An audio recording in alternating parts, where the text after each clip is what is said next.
हमारे इस YouTube channel के सेगमेंट फास्ट न्यूज में आप तमाम का इस्तकबाल है। इस वीडियो में आप देख सकते हैं कमेंटों में बहुत ज्यादा खबरें। तो आइए शुरू करते हैं वीडियो को और देखते हैं आज की ताजा तरीन खबरें। गांजे के स्मगलर्स की कार की टक्कर से जख्मी निजामाबाद के खातून कांस्टेबल इलाज के दौरान फौत। गांजे के स्मगलरों के हमले में जख्मी होने वाली एक्साइज कांस्टेबल सुमैया चलबसी हाल ही में निजामाबाद में गांजे के स्मगलरों को रोकने की कोशिश के दौरान इन्हें शदीद चोटें आईं। इस सिलसिले में हैदराबाद के निम्स अस्पताल में जेर इलाज रहीं, जहां हफ्ते की रात इनका देहांत हो गया। हाल ही में निजामाबाद शहर के मुजाफात इलाके में गांजे के स्मगलरों ने हलचल मचा दी थी। आधी रात को तलाशी के दौरान एक्साइज अमले को एक कार से टक्कर दी गई। इस वाक़े में एक्साइज के खातून कांस्टेबल सुमैया शदीद जख्मी हुई। वाक़े के बाद पुलिस ने स्मगलरों की गाड़ी का ताक़ुब करते हुए 2 अफराद को गिरफ्तार कर लिया और इनके कब्जे से 2 किलो गांजा जब्त किया। मुलजिमिन की शनाख्त जिले निर्मल से ताल्लुक़ रखने वालों के तौर पर की गई है। बल्दी इंतखाबात में 90% कांग्रेस उम्मीदवारों की कामयाबी यकीनी, रेवंत रेड्डी ने कहा। तेलंगाना में मुनक्किद होने वाले बल्दी इंतखाबात में 90% सीटों पर कांग्रेस पार्टी के उम्मीदवारों को कामयाबी हासिल होगी और कांग्रेस पार्टी कामयाब होने वाले उम्मीदवारों को ही बी फॉर्म जारी करेगी। चीफ मिनिस्टर रेवंत रेड्डी ने अमेरिका से पार्टी कायदीन के हमरा मुनक्किदा जूम मीटिंग के दौरान ये बात कही। चीफ मिनिस्टर ने कांग्रेस कायदीन बशमूल AICC इंचार्ज मोहतरमा मीनाक्षी नटराजन, PCC सदर मिस्टर महेश कुमार गौड़ के अलावा दीगर रियासती वज़रा के साथ मुनक्किदा इजलास के दौरान कहा कि पार्टी कायदीन को ऐसे उम्मीदवारों को ही बी फॉर्म जारी करने के इक़दाम करने चाहिए जो कामयाब हो सकते हैं। उन्होंने कहा कि जो इंतखाबी हिकमत अमली तैयार की जा रही है, इसके मुताबिक रियासत में बल्दी इंतखाबात में 90% बल्दी हल्कों पर कांग्रेस उम्मीदवारों की कामयाबी को यकीनी बनाया जाएगा। चीफ मिनिस्टर ने कहा कि रियासत में अवामी रुझान को देखते हुए ये कहा जा सकता है कि मुखालिफ हुकूमत लहर न होने के नतीजे में बेशतर उम्मीदवार बल्दी इंतखाबात में जबरदस्त कामयाबी हासिल करने के अहल हैं। कांग्रेस के बी फॉर्म्स और उम्मीदवारों के इंतखाब से पहले मुनक्किदा इस ऑनलाइन इजलास के दौरान चीफ मिनिस्टर ने बताया कि वो अमेरिका से वापसी के फौरी बाद पार्टी के सरकर्दा कायदीन के अलावा जिले कायदीन के हमरा इजलास मुनक्किद करते हुए इंतखाबी हिकमत अमली से मुताल्लिक तबादले ख्याल करेंगे और इंतखाबी मुहिम में हिस्सा लेने के मुताल्लिक कतई फैसला किया जाएगा। कांग्रेस को बागी उम्मीदवारों से परेशानी। रियासत में 116 बल्दियात और 7 म्युनिसिपल कॉरपोरेशनों के 2996 वार्ड्स और डिवीजन्स में मजमूई तौर पर 28,456 उम्मीदवारों ने पर्चे नामजदगियां दाखिल की हैं, जिनमें ज्यादातर सियासी जमातों के बागी उम्मीदवार और आज़ाद उम्मीदवार शामिल हैं। खासतौर पर बरसर इख्तिदार जमात कांग्रेस को बागी उम्मीदवारों से परेशानी है। हर बल्दिया में 50 से 100 बागी उम्मीदवार कांग्रेस की जानिब से देखे जा रहे हैं। 3 फरवरी पर्चे नामजदगी वापस लेने की आखिरी तारीख है। इन 3 दिनों में कांग्रेस के अरकान असेंबली, अरकान पार्लियामेंट और इंचार्ज वज़रा बागी उम्मीदवारों को मनाने की कोशिशों में मसरूफ हैं। आज से नामजदगियों की जांच का अमल शुरू हो चुका है। इंतखाबी ज़ाब्तों के मुताबिक मुस्तरद होने वाली नामजदगियों के खिलाफ उम्मीदवारों को 1 और 2 फरवरी को अपील दाखिल करने का मौका दिया गया है। सियासी जमातों में जोश व खरोश उरूज पर है, जबकि आज़ाद उम्मीदवारों की बड़ी तादाद ने भी इंतखाबी मैदान में उतरकर मुकाबले को मजीद दिलचस्प बना दिया है। मजलिस की बल्दी इंतखाबी मुहिम का तांडूर से आगाज। बैरिस्टर ओवैसी की घर घर राय दहिंदों से मुलाकात। बैरिस्टर असदुद्दीन ओवैसी रुकन पार्लियामेंट हैदराबाद व सदर कुल हिंद मजलिस इत्तेहादुल मुस्लिमीन ने तांडूर से तेलंगाना के बल्दी इंतखाबात की मुहिम का आगाज़ किया। उन्होंने तांडूर में मुख्तलिफ मुकामात पर दौरा करते हुए घर घर जाकर राय दहिंदों से मुलाकात की और मजलिस के हक में वोट देने की अपील की। तांडूर और टॉन बल्दिया में मजलिस के 15 उम्मीदवार इंतखाबी मैदान में हैं। सदर मजलिस ने तांडूर के मुख्तलिफ बल्दी हल्कों में राय दहिंदों से मुलाकात की। इस मौके पर मजलिस के उम्मीदवारान के अलावा रुकन असम्बली बहादुरपुरा मोहम्मद मुबीन भी मौजूद थे। सदर मजलिस आइंदा चंद दिनों में करीमनगर, निजामाबाद, महबूबनगर, नलगुंडा, आदिलाबाद और दूसरा अजला का भी दौरा करने वाले हैं और जमात के उम्मीदवारों के हक में इंतखाबी मुहिम चलाने वाले हैं। उन्होंने मीडिया से बातचीत करते हुए बताया कि हमारी पूरी कोशिश है कि तेलंगाना के मुख्तलिफ शहरों और अजला में पहले से ज़्यादा जमात के कॉरपोरेटर्स मुंतखब हों। मेयर, डिप्टी मेयर और सदर नशीन का ओहदा हमें हासिल हो, इसलिए पूरी तवानाई के साथ मजलिस इंतखाब लड़ रही है। कांग्रेस हुकूमत के रवैये के खिलाफ BRS का आज रियासत गिर एहतजाज। BRS ने पार्टी सरबराह KCR पर हुकूमत की जानिब से सियासी दुश्मनी के इक़दाम के खिलाफ इतवार को रियासत भर में बड़े पैमाने पर एहतजाज का ऐलान किया है। BRS कायदीन ने इल्ज़ाम आयद किया है कि कांग्रेस हुकूमत जानबूझकर BRS कायदीन को हिरासा कर रही है और इनकी तज़हीक कर रही है। पार्टी ने अपने एक बयान में बताया कि टेलीफोन टैपिंग के नाम से नई कहानियां बनाते हुए SIT की जानिब से पार्टी सरबराह को जो नोटिस जारी किया गया है वह इंतहाई बदबख्ताना इक़दाम है। पार्टी ने आज रियासत के 12,000 देहातों में हुकूमत का पुतला जलाने के एहतजाज का ऐलान किया है। इसके अलावा हर बल्दिया और असम्बली हल्के के मुस्तक़िर पर मोटरसाइकिल रैली और रास्ता रोको एहतजाज किया जाएगा। पार्टी ने अपने कायदीन और कारकुनों से ख्वाहिश की है कि वो पुरअमन तरीके से अपने अपने मुकामात पर एहतजाज में हिस्सा लें। BRS के कारगुज़रा सदर KT रामाराव ने टेली कॉन्फ्रेंस के जरिए तमाम कायदीन से रब्ता करते हुए एहतजाज के प्रोग्राम पर तबादला ख्याल किया। उन्होंने ख्वाहिश की है कि किसी बरहमी का इज़हार किए बगैर पुरअमन तरीके से एहतजाज किया जाए। उन्होंने हैदराबाद के कायदीन को तेलंगाना भवन पहुँचने और वहाँ से एहतजाजी प्रोग्राम शुरू करने का मशवरा दिया। जेएचएमसी के लिए 11,460 करोड़ रुपए बजट मुख्तस। जेएचएमसी के जनरल बॉडी इजलास में हफ्ते के दिन माली साल 2026-27 के बजट को मंजूरी दी गई। आइंदा माली साल बल्दिया का मजमूई बजट 11,460 करोड़ रुपए मुख्तस किया गया है, जिसमें आमदनी का तखमीना 6,441 करोड़ रुपए, अखराजात का तखमीना 4,057 करोड़ रुपए और फाजिल आमदनी का तखमीना 2,384 करोड़ रुपए तक रखा गया है। इस बजट में नई जब्तशुदा बल्दियात के लिए 2,260 करोड़ रुपए मुख्तस किए गए हैं, जबकि इन 27 जब्तशुदा बल्दियात से तवक्को आमदनी 1,860 करोड़ रुपए रखी गई है। ग्रेटर हैदराबाद म्युनिसिपल कॉर्पोरेशन की मेयर गदवाल विजयलक्ष्मी ने कहा है कि इनके 5 साल दौर इख्तियार में शहर में बुनियादी ढांचे की तरक्की और सफाई निज़ाम को मजबूत बनाने को आला तरजीह दी गई। वो जेएचएमसी के 10वें खुसूसी बजट इजलास से खिताब कर रही थी, जिसकी सदारत भी उन्होंने की। मेयर ने बतौर मेयर अपने 5 साल सफर को याद करते हुए अपने मेयर कॉर्पोरेशन के अराकीन, मौजूदा और साबिक़ा कमिश्नर्स, ओहदेदारों, मुलाजिमीन और सफाई कारकुनों का शुक्रिया अदा किया। सिखों के 7वें गुरु की यौम पैदाइश पर जुलूस, ट्रैफिक पाबंदियां। सिखों के 7वें गुरु श्री गुरु हर राय साहब की 396वीं यौम पैदाइश तकारीब के मौके पर 1 फरवरी को एक जुलूस गुरुद्वारा किशन बाग से निकाला जा रहा है, जिसकी वजह से ट्रैफिक पुलिस की जानिब से शाम 4 बजे से रात 10 बजे तक जुलूस के रास्ते में ट्रैफिक पाबंदियां नाफिज की गई हैं।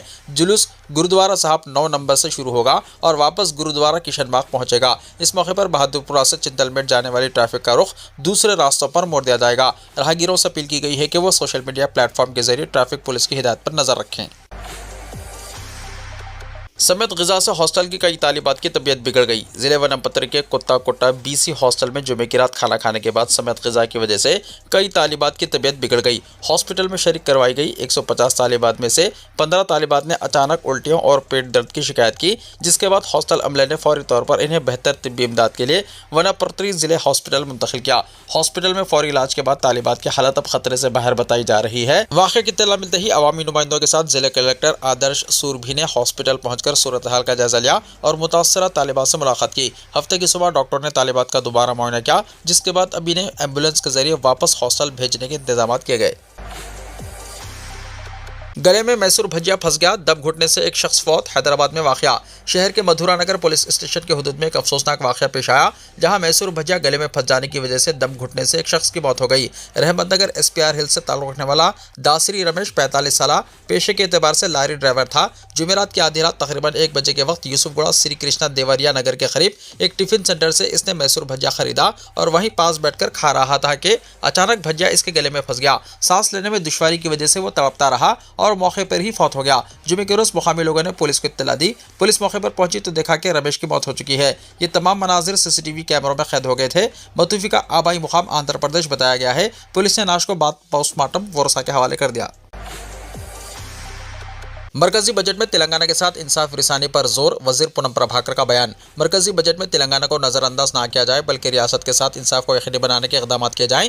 रियासती वजीर बस्तर पूनम प्रभाकर ने 21 फरवरी को पेश होने वाले मरकजी बजट में तेलंगाना को जायज़ हिस्से की फराहमी को यकीनी बनाने का मुतालबा करते हुए कहा कि रियासती हुकूमत की जानिब से मुसलसल नुमाइंदगियाँ करते हुए मुख्तलिफ प्रोजेक्ट्स को मंजूरी के लिए रवाना किया गया है, लेकिन इसके बावजूद भी मरकजी हुकूमत के पास ये प्रोजेक्ट्स ज़ेर इल्तिवा हैं। उन्होंने तेलंगाना से ताल्लुक़ रखने वाले अराकीन पार्लियामान से मुतालबा किया है कि वो रियासत से होने वाली मुसलसल नाइंसाफियों के मुताल्लिक़ आवाज़ उठाएं और तेलंगाना के प्रोजेक्ट्स को मंजूरी यकीनी बनाएं। मिस्टर पूनम प्रभाकर ने बताया कि मरकज़ी हुकूमत बिलखुसूस वज़ीर आज़म नरेंद्र मोदी को चाहिए कि वो तेलंगाना का मुल्क की तरक्की में हिस्सा देखते हुए रियासत को फराहम किए जाने वाले बजट और मनसूबों की मंजूरी के सिलसिले में फराख दिली का मुजाहरा करें। उन्होंने मरकज़ी हुकूमत को मशवरा दिया है कि वो तेलंगाना को अपोजिशन की हुकूमत वाली रियासत की नज़र से देखने के बजाय अगर मुल्क की तरक्की में हिस्सा अदा करने वाली रियासत के तौर पर देखते हुए बजट में मालिया की फराहमी को यकीनी बनाती है, तो ऐसी सूरत में तेलंगाना के साथ इंसाफ हो सकता है। बजट 2026 बड़े इस्लाहाती इक़दामात के आसार, दिफा से लेकर सेहत, इंफ्रास्ट्रक्चर और टैक्स रिलीफ तक सबकी नज़रें मरकज़ी बजट पर। मरकज़ी वज़ीर ख़जाना निर्मला सीतारमन 1 फरवरी को मरकज़ी बजट 2026 पेश करेंगी, जिस पर मुल्क भर में आम आवाम से लेकर कारोबारी तबक़े, सरमाकारों और माहिरीन इक़्तिसादियात तक सबकी नज़रें मरकूज़ हैं। बजट 2026 को लेकर तवक्को की जा रही है कि हुकूमत बड़े इस्लाहाती इक़दामात का ऐलान कर सकती है, जिनका मकसद मईशत को नई रफ्तार देना, सरमायाकारी में इजाफा करना और रोज़गार के मौक़े पैदा करना होगा। के मुताबिक इस बजट में हेल्थ केयर, दिफा, इंफ्रास्ट्रक्चर, रियल एस्टेट और इनकम टैक्स से मुताल्लिक़ बड़े फैसले मुतवक्को हैं। अगर हुकूमत टैक्स में राहत के साथ साथ खपत और सरमाकारी को बढ़ाने वाले इक़दाम करती है तो इससे मुआशी तरक्की को मजबूत सहारा मिल सकता है। निर्मला सीतारमण के बजट में इनकम टैक्स से लेकर सोने और चांदी तक का ऐलान हो सकता है। वजीर खजाना निर्मला सीतारमण आज यानी 1 फरवरी को पार्लियामेंट में आइंदा 2026 का बजट पेश करेंगी। ये पहला मौका होगा जब हिंदुस्तानी हुकूमत इतवार छुट्टी वाले दिन अपना बजट पेश कर रही है। कई शोबों को इस बजट से बहुत उम्मीदें वाबस्ता हैं। आवाम को इस बजट से इनकम टैक्स के हवाले से बहुत ज्यादा तवक्कुआत हैं। गुज़िश्ता साल हुकूमत ने 12 लाख रुपए की सालाना आमदनी पर कोई टैक्स नहीं लगाया था। तनख्वाहदार मुलाजिमीन को 75,000 रुपए की मियारी कटौती फराहम की गई। दरियास्ता टैक्स दहिंदगान का ख्याल है कि इस छूट को 12 लाख रुपए से बढ़ाकर 14 लाख रुपए किया जाना चाहिए। ये मुतालबा हुकूमत से किया जा रहा है। इनकम टैक्स के अलावा नेशनल पेंशन सिस्टम के तहत भी छूट की उम्मीदें हैं। हुकूमत ने गैर सरकारी शोबे के मुलाजिमीन को रिटायरमेंट के वक्त अपने फंड्स का 80% निकालने की इजाजत दी है। बाकी 20% सालाना के लिए मुख्तस कर दी गई है। इस बार तवक्को है कि नए टैक्स निजाम में NPS की छूट को शामिल किया जाएगा और 80% फंड निकालने पर सिफर टैक्स का ऐलान किया जाएगा। इससे लोगों को अहम माली मदद मिल सकती है। सोने की कीमतों में इजाफे को देखते हुए अब इसकी खरीदारी आम आदमी की पहुंच से बाहर है। नतीजतन जेवरात की दुकानों पर तलब और रसद के दरमियान फर्क बढ़ता जा रहा है। दुकानों में ग्राहकों की कमी देखी जा रही है। लोग अब सोना और चांदी खरीदने से गुरेजा हैं। ऐसे मुतालबात है कि हुकूमत सोने पर दरामदी ड्यूटी कम करे, GST की शरह कम करे और टैक्स में रिलीफ फराहम करे। फिलहाल चांदी की कीमत 3 लाख रुपए और सोने की कीमत 1.5 लाख रुपए के आसपास है। मुल्क भर के किसानों को भी इस साल के बजट से बहुत ज्यादा तवक्कुआत वाबस्ता हैं। महीने के पहले ही दिन दे दिया बड़ा झटका, 50 रुपये महंगा हो गया कमर्शियल गैस सिलेंडर। आम बजट 2026 पेश होने से पहले ही हुकूमत ने आम लोगों और कारोबारी इदारों को बड़ा धचका दे दिया है। हुकूमत ने महीने के पहले ही दिन दे दिया बड़ा झटका, 50 रुपये महंगा हो गया कमर्शियल गैस सिलेंडर। आम बजट 2026 पेश होने से पहले ही हुकूमत ने आम लोगों और कारोबारी इदारों को बड़ा धचका दे दिया है। हुकूमत ने 19 किलोग्राम कमर्शियल LPG सिलेंडर की कीमत में 50 रुपये का इजाफा कर दिया है। हालांकि 14 किलोग्राम घरेलू LPG सिलेंडर की कीमत में कोई तब्दीली नहीं की गई। घरेलू सिलेंडर अब भी 8 अप्रैल 2025 को तयशुदा पुरानी शरह पर दस्तयाब है। अजित पवार की बीवी ने डिप्टी चीफ मिनिस्टर के ओहदे का लिया हलफ। नेशनलिस्ट कांग्रेस पार्टी की खातून लीडर सुनेत्रा पवार ने महाराष्ट्र की नायब वज़ीर आला के तौर पर हलफ ले लिया है। वज़ीर आला देवेंद्र फडणवीस और नायब वज़ीर आला एकनाथ शिंदे की मौजूदगी में गवर्नर आचार्य देवव्रत ने इन्हें ओहदे का हलफ दिलाया। सुनेत्रा पवार का महाराष्ट्र की पहली खातून नायब वज़ीर आला बनना एक खास बात है। मुंबई के लोक भवन में मुनक्किदा इस तकरीब में पार्टी के कई सीनियर रहनुमा शरीक हुए। महाराष्ट्र की नई नायब वज़ीर आला सुनेत्रा पवार को रियासती एक्साइज ड्यूटी, खेल और उमूर नौजवानान और अखिलती तरक्की और औक़ाफ़ के महकमे अलॉट किए गए हैं, जबकि चीफ मिनिस्टर देवेंद्र फडणवीस ने मनसूबाबंदी और ख़जाने का कलमदान अपने पास रखा। काबिल ज़िक्र है कि ये दोनों महकमे इससे पहले महाराष्ट्र के साबिक़ नायब वज़ीर आला अजित पवार के पास थे, जिनका हाल ही में एक अफसोसनाक तैयारा हादसे में इंतकाल हो गया था। समंदर की जगह पहाड़ से आने वाली है अगली सुनामी, तकरीबन 93 लाख अफराद को खतरा लाहक, एक तहक़ीक़ में हुआ इंकशाफ। ऐसा अंदेशा जाहिर किया जा रहा है कि आइंदा खतरनाक सुनामी समंदर से नहीं बल्कि हिमालय से आएगी। तकरीबन 93 लाख लोग इस खतरे की जद में हैं, क्योंकि हाई माउंटेन एशिया यानी HMA दुनिया का वो खित्ता है जहाँ सबसे ज़्यादा बुलंद मकामात पर वाक़ झीलें पाई जाती हैं। ये झीलें ग्लेशियर्स यानी बर्फ़ के पिघलने से बनी हैं। हाल ही में एक स्टडी में सैटेलाइट की मदद से इन झीलों की मुकम्मल फहरिस्त तैयार की गई है और इनमें होने वाली तब्दीलियों का पता लगाया गया है। IIT रुड़की के ग्लेशियोलॉजिस्ट रविंद्र कुमार और सौरभ विजय ने यह तहक़ीक़ की है, जो रिसाला नेचर में शाया हुई है। स्टडी के मुताबिक साल 2022 में हिमालय में 31,698 बर्फानी यानी बर्फ़ की झीलें पाई गई, जिनका मजमूई रकबा 2,240 स्क्वायर किलोमीटर था। ये झीलें बुनियादी तौर पर 4,000 से 5,400 मीटर की बुलंदी पर वाक़ हैं। सौरभ ने एक मीडिया इदारे से बात करते हुए कहा कि ये बर्फीली झीलें मशरक़ी हिमालय में सबसे ज़्यादा रकबा घेरती हैं। 2016 से 2024 के दरमियान झीलों के रकबे में मजमूई तौर पर 5.5% इजाफा देखा गया। ईरान के शहर बंदर अब्बास बंदरगाह पर जोरदार धमाका, खित्ते में तशवीश की लहर। ईरान के अहम साहली शहर बंदर अब्बास की बंदरगाह पर एक ज़बरदस्त धमाका पेश आया, जिसके नतीजे में करीबी रिहायशी इमारतों को शदीद नुकसान पहुंचने की इत्तलात हैं। धमाके की वजूहत ताहाल मालूम नहीं हो सकी। सोशल मीडिया पर दावा किया जा रहा है कि यह हमला ईरानी रेवोल्यूशनरी गार्ड नेवी के एक कमांडर को निशाना बनाकर किया गया। ताहम मुकामी सरकारी मीडिया ने इन खबरों की तरदीद की है और इन्हें बेबुनियाद करार दिया है। ये वाक़या ऐसे वक्त में पेश आया है जब अमेरिका और ईरान के दरमियान कशीदगी उरूज पर है और जंग के खदशात जाहिर किए जा रहे हैं। इस पस मंज़र में बंदर अब्बास में धमाके ने खित्ते में मज़ीद सनसनी फैला दी है। वाज़ह है कि बंदर अब्बास की बंदरगाह अबनाए हरमज़ में वाक़ है, जो ईरान और ओमान के दरमियान एक नहायत अहम आबी गुजरगाह है। दुनिया की मजमूई तेल तरसील का तकरीबन 5वां हिस्सा इसी रास्ते से गुजरता है, जिसकी वजह से इस खित्ते की स्ट्रैटेजिक अहमियत गैर मामूली है। गुज़िश्ता साल अप्रैल में भी बंदर अब्बास के करीब एक बंदरगाह पर बड़े पैमाने पर धमाका हुआ था, जिसमें सैकड़ों अफराद के ज़ख्मी होने की खबरें सामने आई थीं। दरियास्ता इत्तलात है कि अमेरिकी जंगी तैयारे ईरान की सिमत बढ़ रहे हैं, जबकि ईरान ने भी अबनाए हरमज़ में बहरी मशरक़ करने का ऐलान किया है, जिससे इलाक़ाई सूरत हाल मज़ीद कशीदा होती दिखाई दे रही है। वीडियो को लाइक शेयर कीजिए और हमारे इस YouTube चैनल को सब्सक्राइब करते हुए इसके बेल आइकॉन को भी प्रेस कर लीजिए ताकि ऐसी ही ताजा तरीन खबरों का नोटिफिकेशन सबसे पहले आपको मिलता रहे।